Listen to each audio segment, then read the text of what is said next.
দীঘা জগন্নাথ মন্দির উদ্বোধনের আগে বড়সড় দুর্ঘটনার সম্মুখীন হতে হলো ডেকোরেটরদেরকে।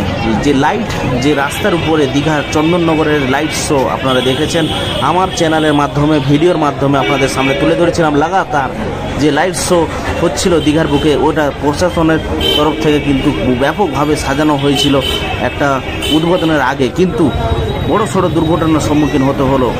কী জন্য হয়েছে? কালবৈশাখী ওয়েদার খারাপ হওয়ার কারণে প্রচুর পরিমাণে দীঘায় বাতাস হয়, এবং এই যে বাতাসটাই আপনারা দেখতে পাচ্ছেন একটা কাল হয়ে দৌড়ে আসে।